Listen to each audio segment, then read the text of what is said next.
Bonjour. Comme disait Adrien, je vais vous parler du temps et donc plus précisément de comment on accède au temps en PHP.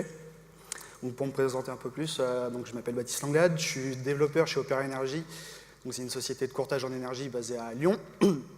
Et vous pouvez me trouver sur GitHub et Twitter avec le pseudo Babtou, avec 4 U, pour ceux qui essaieraient de compter. Et ça fait à peu près 10 ans maintenant que je développe. Et pendant ces quelques années, on a pu assister quand même à pas mal d'évolutions dans notre écosystème et dans notre communauté, avec notamment l'arrivée des frameworks et comment ils sont imposés dans notre travail de tous les jours.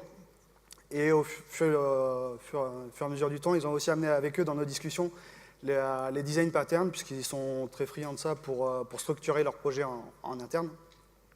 Et de manière plus récente, on a aussi pu voir arriver le DDD, le Domain Driven Design, dans nos discussions. Et la tendance qu'il faut voir derrière ces nouveautés dans notre communauté, c'est une réflexion sur notre métier, de comment faire notre métier, comment mieux faire notre métier, avec un but toujours qui est commun, de produire des applications qui sont plus testables et plus maintenables. Parce qu'on a été pas mal à avoir bossé sur des projets qui sont réécrits tous les 2-3 ans parce que le code est devenu complètement immaintenable, du spaghetti, ou que il y a une équipe qui part et celle qui revient, en fait, elle ne comprend pas du tout la terminologie qu'a voulu exprimer l'ancienne équipe. Et donc on veut vraiment se débarrasser de ce problème-là, de toujours réécrire nos applications. Et donc pour produire des applications qui durent, on va dire, 10 ans, voire plus même. Et du coup, dans tout ça, on a appris quand même pas mal de leçons, et il y en a deux qui nous intéressent principalement aujourd'hui. La première, c'est le principe d'injection de dépendance, où on ne va plus appeler directement une classe pour faire une action.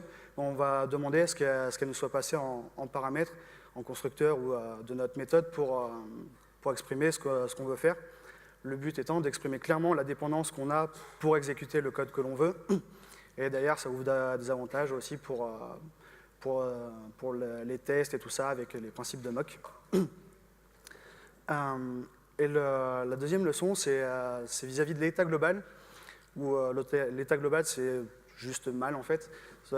Par état global, j'entends la modification d'une variable globale comme elle est définie sur le slide, où, en fait, le problème, c'est que on ne va jamais vraiment savoir dans quel état va être notre application au moment où on veut exécuter notre code, parce qu'on peut des fois oublier qu'il y a quelqu'un qui va accéder à notre variable et la modifier, et en fait faire planter notre truc parce que c'est dans un état qu'on n'avait pas prévu.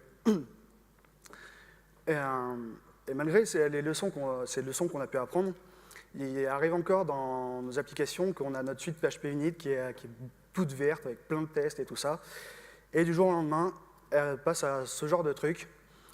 Et du jour au lendemain, quand je dis du jour au lendemain, c'est pas n'importe quel jour, en général, ça va être le 29 février ou le changement d'heure. Et donc, si notre suite elle est capable de passer du vert au rouge comme ça, sans changement de code, c'est-à-dire que nos tests unitaires ne sont pas vraiment unitaires, puisqu'ils doivent dépendre de quelque chose qui a changé. Et vous l'aurez compris, le truc qui change encore en fonction du temps, ça reste quand même le temps. Et donc, l'exemple de code qui va générer ce genre de problème, c'est ça. Donc là, en l'occurrence, c'est une fonction qui cherche à savoir si le délai de rétractation d'une commande est dépassé ou pas. Je pense qu'on a tous vu ce genre de code, ou même écrit, ou on continue à écrire. Et donc là, en l'occurrence, on prend la date actuelle, on regarde si un délai de 15 jours est dépassé depuis la date de livraison, et on retourne notre booléen. Avec ces juste 3 lignes de code, on arrive quand même à enfreindre les 2 leçons que j'ai mentionnées juste avant. On enfreint la première d'injection de dépendance, puisque si on regarde la signature de notre méthode, du point de vue de l'utilisateur de notre méthode, il ne voit pas que la donnée est calculée en temps réel, puisque ce qu'il voit, c'est j'attends aucun argument, je retourne un booléen, et au final, ça pourrait très bien être un flag qui lui est retourné, qui est calculé par un autre service ou que sais-je. Et donc, alors qu'au final, la donnée est vraiment calculée en temps réel, en fonction du temps. Et donc cette dépendance au temps lui est masquée. Et le deuxième problème, vis-à-vis de l'état global, c'est que quand on appelle 2 fois notre méthode, on va pouvoir potentiellement avoir deux résultats différents, puisque avec deux appels, on va instancier deux objets datetime en précisant now. Et on sait bien que quand on fait deux new datetime, on va avoir des résultats, on va avoir des valeurs différentes, puisque le temps a évolué. Et donc, si notre classe, en l'instanciant avec les mêmes paramètres, nous retourne un résultat différent, ça veut bien dire que la classe dépend d'un état qui est global. Et donc, puisque notre méthode dépend de cette classe qui dépend d'un état global, elle dépend elle aussi d'un état global de manière dérivée. Et donc, il y a une solution pour résoudre ces deux problèmes. Ça s'appelle le pattern de l'horloge. Enfin, c'est pas vraiment un pattern, c'est concrètement, il s'agit d'une interface qui s'appelle clock et qui a une méthode qui retourne un objet datetime. Et l'implémentation de base, c'est un return new datetime. Donc jusque-là, il n'y a rien de bien compliqué. Et donc, si on applique ça à la fonction que à la méthode que je montrais précédemment, il n'y a que deux lignes de code qui changent. La première, c'est la signature de la méthode, puisqu'on demande maintenant à ce qu'une l'horloge nous soit passée pour calculer notre valeur. Et après, plutôt que de faire notre niveau datetime, on appelle la méthode now de notre horloge. Et donc, ça résout nos deux problèmes, puisque maintenant, du point de vue de l'utilisateur, la dépendance étant au temps et lui est explicite, puisqu'il est obligé de nous passer une horloge pour avoir le résultat qu'il veut. Donc ça lui exprime clairement que la donnée va être calculée en fonction du temps et n'est pas juste un flag, justement. Et la deuxième résolution, c'est qu'on ne dépend plus d'un état global, puisque, au sens où maintenant l'état devient local, puisqu'il est localisé derrière notre interface. Notre méthode n'a pas soucié de comment on accède au temps, on demande juste à nous fournir le temps courant. Alors concrètement, l'horloge elle-même garde quand même cet état global, puisqu'elle dépend toujours de l'objet datetime qui est fourni par PHP, mais c'est sa responsabilité, on n'a plus à s'en soucier. Parce que on pourrait très bien dire qu'en fait, notre horloge, pendant tout le processus de notre PHP, il nous retourne toujours le même objet datetime, et en fait, ça marche tout aussi bien. Et donc, ces deux petits changements, ça nous apporte quand même pas mal d'avantages, puisque maintenant, le temps devient une dépendance comme une autre au sein de notre application. Et donc, qui dit dépendance, d'autant plus avec une interface, ça veut dire qu'on va pouvoir la moquer et donc écrire de vrais tests unitaires dans notre code métier lié au temps.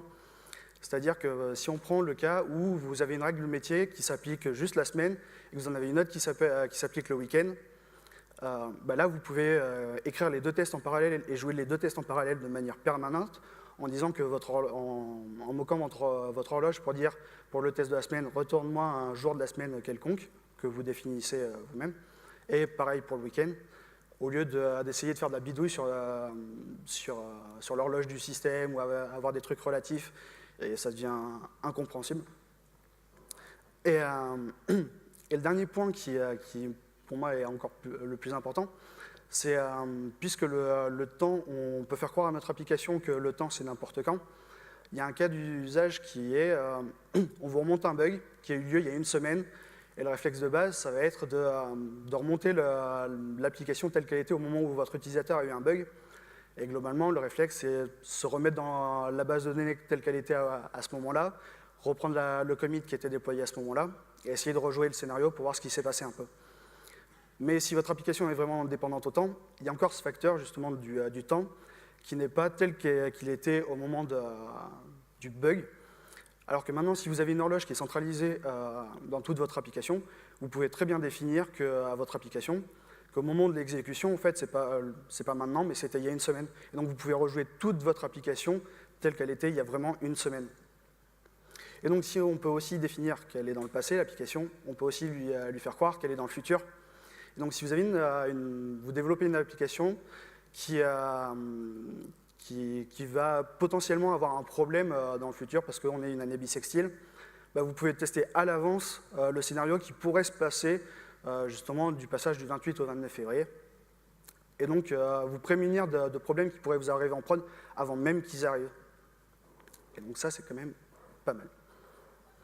Et je vais boire un coup.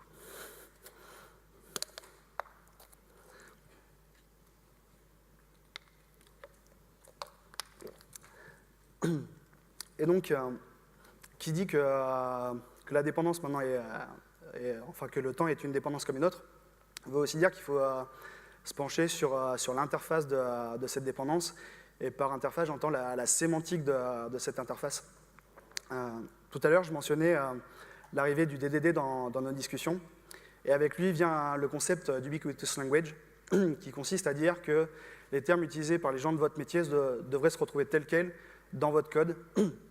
Le but final étant qu'une personne du métier qui n'est non technique, qui en viendrait à lire votre code, devrait globalement, schématiquement, comprendre ce que fait votre code, puisqu'il retrouverait les mêmes termes qu'il utilise dans son langage métier, et donc comprendre à peu près ce qui est fait.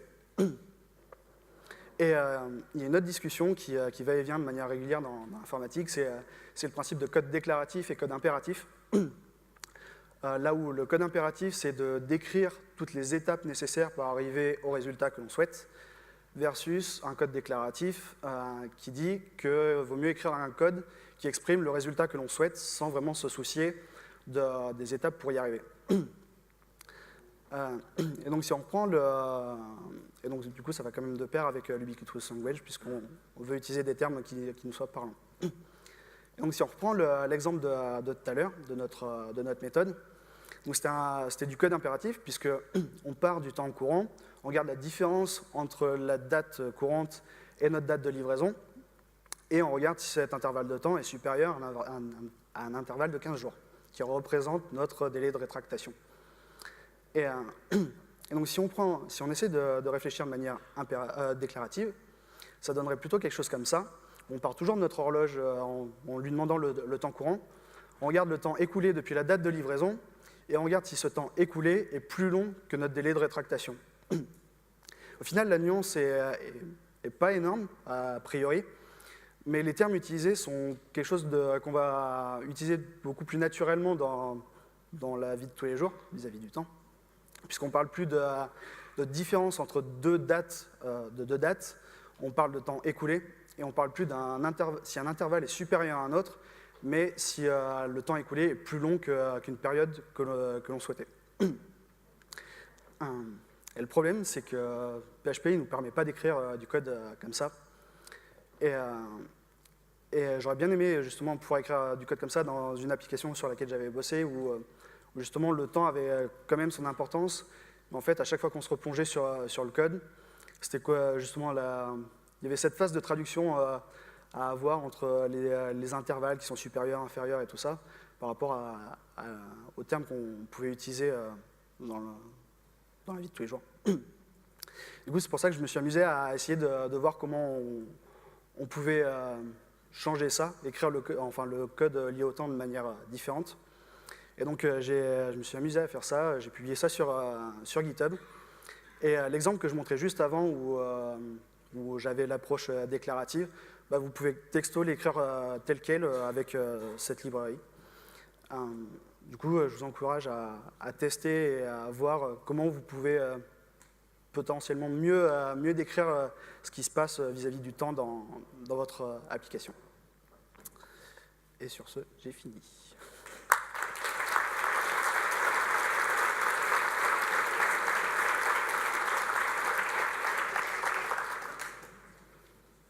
Est-ce que vous avez des questions ?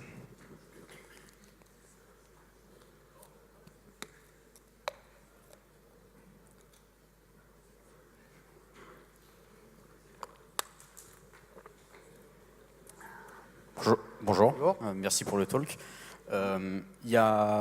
Sur Internet, il y a pas mal de solutions qui existent pour directement moquer les objets natifs de PHP. Est-ce que tu as pu tester et voir quelles étaient les éventuelles limitations de ça, etc. J'ai déjà vu le fait de... Enfin, c'était pas de moquer, mais c'était d'aller étendre les fonctions de base. Le résultat, c'est que, en fait, les gens s'en mordaient les doigts un peu au bout d'un certain temps. Parce que s'il y a la structure interne en fait, de l'objet de PHP, parce que c'est pas un code PHP de base, c'est du C quoi, derrière, un changement de structure interne va casser en fait, votre test. Et globalement, voilà quoi. Et de manière générale, j'aime pas trop étendre des classes, donc j'oublie. Merci. C'est vrai. D'autres questions?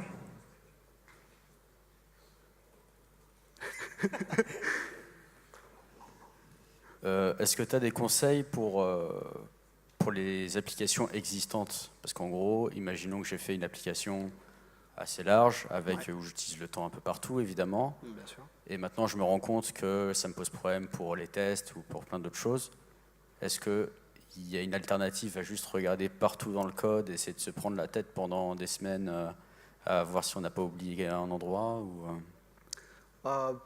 Déjà, une recherche sur le new date time, ça te donnera pas mal de choses. Certes, ça va être long, mais déjà se concentrer sur...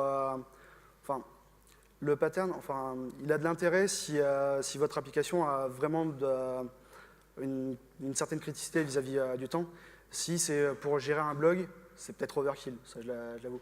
Et du coup, dans une application existante, peut-être se focaliser d'abord sur la partie centrale, le corps du métier de l'entreprise, voire déjà extraire ça et commencer par là, quoi. Ok, merci.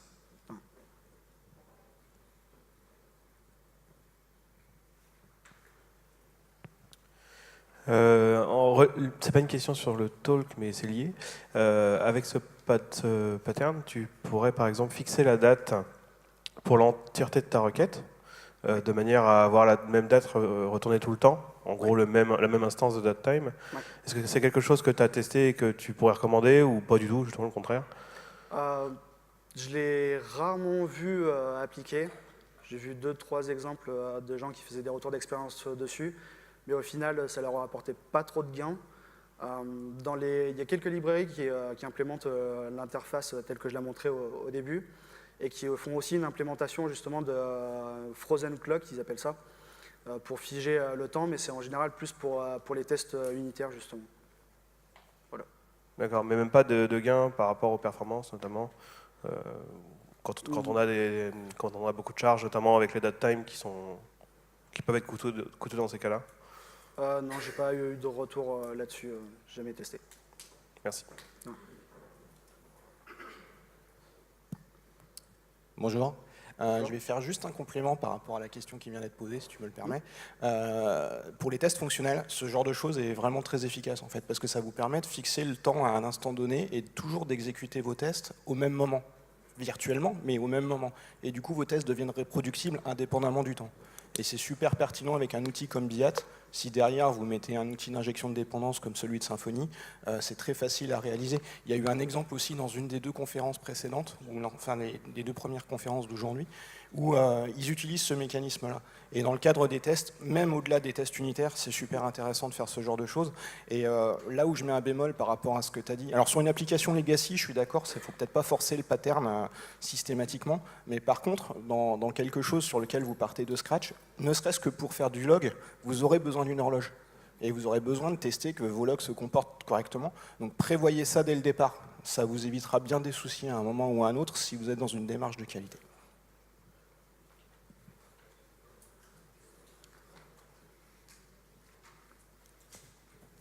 Bonjour, merci pour cette conférence. Nous, c'est une chose qu'on applique aussi de notre côté. En fait, on s'en a aperçu un jour où on a voulu faire un test et forcément, ça passait plus au-delà d'un délai.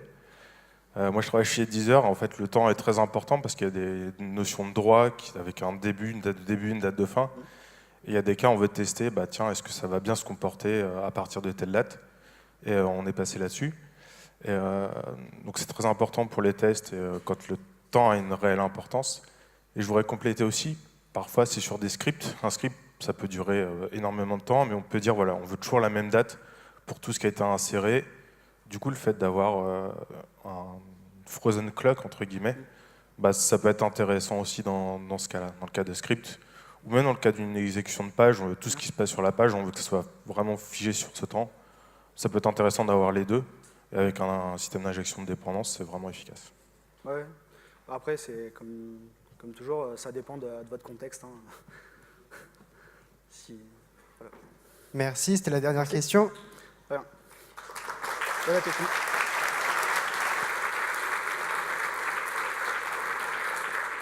C'est bon ?